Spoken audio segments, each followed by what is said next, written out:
గారు కూడా జాయిన్ అయ్యారు. గుడ్ మార్నింగ్ అండి దత్తాత్రేయ గారు. Good morning madam. నేను మళ్ళీ వస్తాను మీ దగ్గరికి. అండ్ దుర్గా మల్లేశ్వర్ గారు గుడ్ మార్నింగ్ మేడం.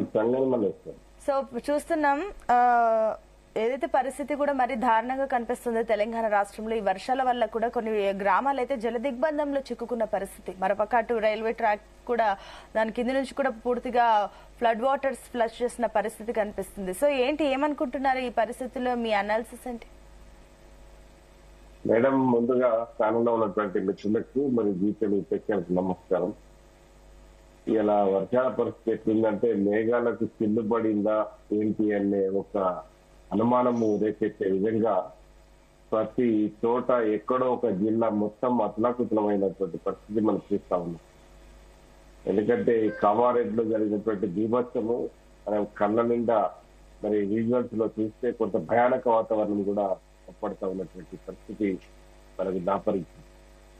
అయితే ఇక్కడ జరిగిందంతా కూడా ఏంటంటే మరి ఎవరో ఏ ప్రభుత్వాల కుట్రల వల్లనో లేకపోతే ప్రభుత్వాల సపోర్ట్ వల్లనో లేకపోతే చేసినటువంటి విధ్వంసం అయితే కాదు, ఇది ప్రకృతి చేసినటువంటి విధ్వంసం. దాంట్లో ఏదేమైనా కొంత మనకు దాదాపుగా 15 రోజులకు పైగా కంటిన్యూషన్ గా వర్షం పడుతూనే ఉన్నది. జస్ట్ 1-2 days కొంత గెలిచింది కానీ ఎక్కడో ఒక మూలన మరి కుంభవృష్టి తర్వాత ఇక్కడ జరుగుతున్నటువంటి బీభత్సమైనటువంటి వాతావరణము మనం చూస్తా ఉన్నాం. మరి దాంట్లో మొన్న అంటే గత సంవత్సరం ఖమ్మంలో కావచ్చు, అంతకుముందు వరంగల్లో కావచ్చు, అంటే ఎక్కడ డ్యామేజెస్ ఉంటే ఎక్కడ జరిగినా కూడా చాలా భారీ మొత్తంలో మరి ప్రజలను అతలాకుతలం చేసినటువంటి పరిస్థితి చూస్తా ఉన్నాం. అయితే దీనికి కొంత మనం చెప్పుకోవాల్సిన విషయం ఏంటంటే హైదరాబాద్ లో రోజు పడతా ఉన్నది కానీ హైదరాబాద్ లో ఇంత డ్యామేజ్ లేదు.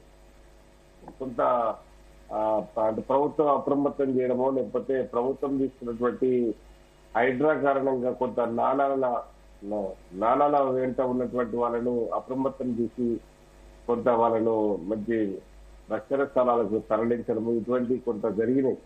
కానీ ఇక్కడ జరుగుతున్నటువంటి పరిస్థితి చూస్తే నిన్న ఈ కామారెడ్డి విషయంలో ఎందుకంటే చాలా బీభత్సమైనటువంటి కుంభవృష్టి వల్ల ఇవాళ కొంత ఎందుకంటే కామారెడ్డి నాకు తెలిసి రోడ్ల మీదకి వచ్చి మొత్తము రోడ్లు కొట్టుకుపోయి రైలు పట్టాలు కొట్టుకుపోయి రహదారులు మొత్తము ప్రయాణానికి అడ్డంగా మొత్తము జామ్ అయినటువంటి పరిస్థితి ఈ మధ్య కాలంలో కామారెడ్డిలో జరగలేదు. కానీ కామారెడ్డిలో మరి దానికి జరగడానికి మరి ఎటువంటి కారణాలు ఉన్నాయి అనేది మనం చూస్తే వర్షమే చాలా కుంభవృష్టి మరి కొట్టని వ్యవస్థలో అంటే ఒక రకం చెప్పాలంటే ఆడ వర్షము చేసిన బీభత్సమే కారణమని చెప్పి క్లౌడ్ బరెస్ట్ లాగా కొంత డ్యామేజ్ చేసినట్టే పరిస్థితి ఏర్పడతా ఉన్నది.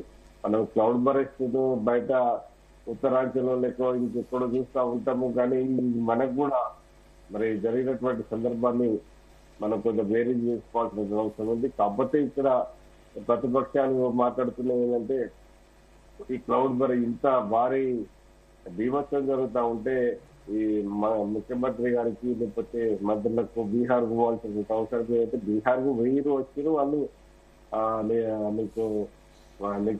నీకు ఇక్కడ నిఘా మన సమీక్ష చేస్తూ ఇక్కడ చేస్తున్నటువంటి పరిస్థితి మేము చూస్తున్నాం.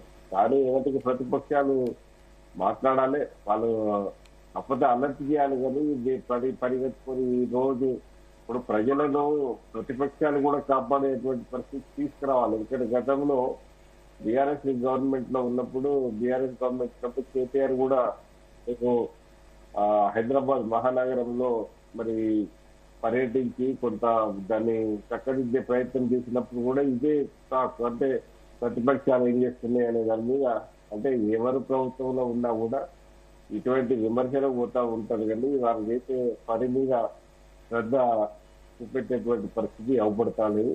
మరి ఇక్కడ ఒక రకంగా ప్రాజెక్టులన్నీ కూడా నిండుకుండన నిండిపోయి గేట్లు ఎత్తివేసినటువంటి పరిస్థితి కూడా చూస్తా ఉన్నాం. దానికి మరి కొన్ని జిల్లాలు అయితే చాలా అతలాకుతలమైనటువంటి పరిస్థితి ఉన్నది. ఇప్పుడు వరుసగా నడుస్తూ ఉన్నది. వరుసగా కూడా ఉత్తర తెలంగాణ నుంచి దక్షిణ తెలంగాణ వాస్తుంది. ఇప్పుడు నల్గొండలో జరిగింది, తర్వాత వరంగల్లో జరిగింది, ఖమ్మంలో జరిగింది, ఇప్పుడు నిజామాబాద్ ఆదిలాబాద్ అయింది, నిజామాబాద్ అయింది, తర్వాత ఇప్పుడు కామారెడ్డి కేంద్రంగా జరిగినటువంటి బీభత్సం కూడా చూస్తాము. ఇప్పుడు ఏ ప్రాజెక్టులు కూడా అదే అగమ్య గోచరంగా అంటే నిండుకుండలా ఉండి ఇప్పుడు ఇటువంటి డ్యామేజెస్ ఎక్కడ జరుగుతాయనే భయంతో బిక్కుబిక్కుమంటూ పరిస్థితి ఉన్నాం. అంటే దీనికి ప్రధానంగా ఏంటంటే ఏం చెప్పబోతున్నా, హైదరాబాద్ లో ఏర్పాటు చేసేటువంటి హైడ్రా దాని మీద కొంత ఏదో ప్రతికారగా ఏదో పేదల ఇల్లు కూల్చున్నారో ఇంకేదో కూల్చున్నాయని కొంత విమర్శలు ఉన్నాయి కావచ్చు. కానీ హైడ్రా కొంత సామాజిక స్పృహతోటి కొంత తీసుకున్నటువంటి చొరవ వల్ల ఇవాళ హైదరాబాద్ మహానగరానికి ముప్పు తప్పింది. ఇదే హైడ్రాను భవిష్యత్తులో అన్ని పట్టణాలకు విస్తరించే విధంగా తీసుకురావాలి. దానికి ఒక ఆ పద్ధతిలో ముందుకు పోతే డెఫినెట్ గా ఈ ప్రమాదాల నుంచి కొంత బయటపడే అవకాశం ఉంటుందని. ఓకే అండి, నేను మళ్ళీ వస్తానండి మల్లేశ్వర్ గారు. ఎస్ శివకుమార్ గారు, good morning. Very good morning అండి. ఎస్, చూస్తున్నారు తెలంగాణ రాష్ట్రంలో పరిస్థితి ఏంటి? ఇందాక వెంకటరమణ గారు ఒక మాట అన్నారు, ఏదైతే కొత్త ప్రాజెక్టుల మీద ఉన్న సోయి పాత ప్రాజెక్టులు ఏదో కొన్ని వందలేళ్ల ఉన్న ప్రాజెక్టుల పైన ఉంటే కాస్త మెయింటెనెన్స్ గనక చేసుకున్నట్లుంటే, గేట్ల పైన పర్యవేక్షణ గనక సక్రమంగా ఉంటే ఈరోజు ఇట్లాంటి పరిస్థితి వచ్చేది కాదు, ప్రాజెక్ట్ గండిపడాల్సిన అవసరం ఉండేది కాదు. ఏం చెప్తారు? మరోపక్క కేటీఆర్ కూడా కాంగ్రెస్ ప్రభుత్వాన్ని విమర్శిస్తున్న పరిస్థితి. మీరు రేవంత్ రెడ్డిని